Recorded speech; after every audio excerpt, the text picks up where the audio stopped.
Food fight. Is it safe to interfere with Mother Nature?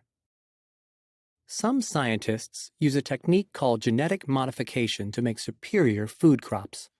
It involves altering a seed's genes. Genes are the instruction codes that all living things have inside their cells.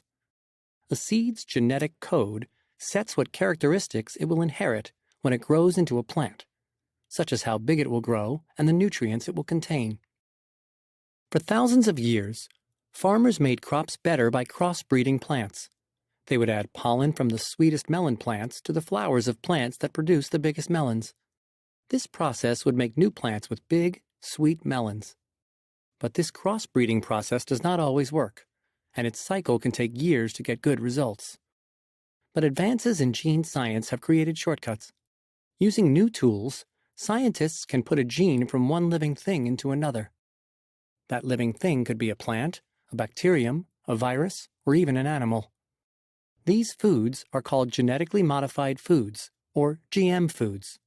The goal of GM foods is to create foods that can survive insects or harsh conditions or can grow faster. But are these advancements in agriculture good for us?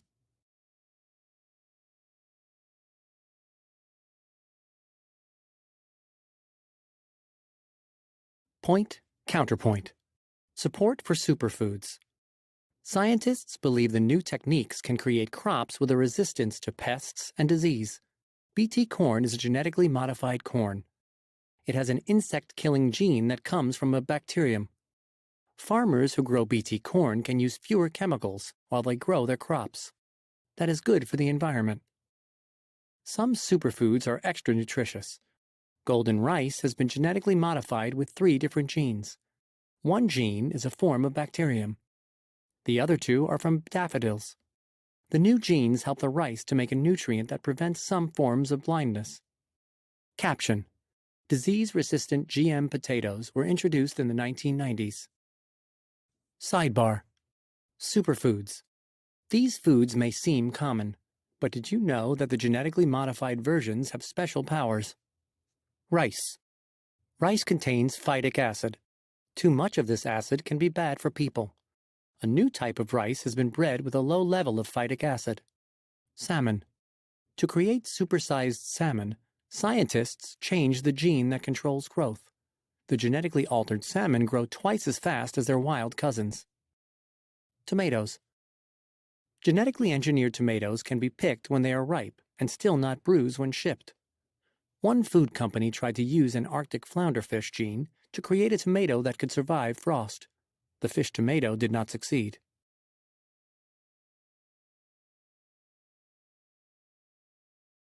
Point, counterpoint. Safety issues. Many people have disagreed that GM foods are a good idea. They worry that GM foods will hurt the environment and humans.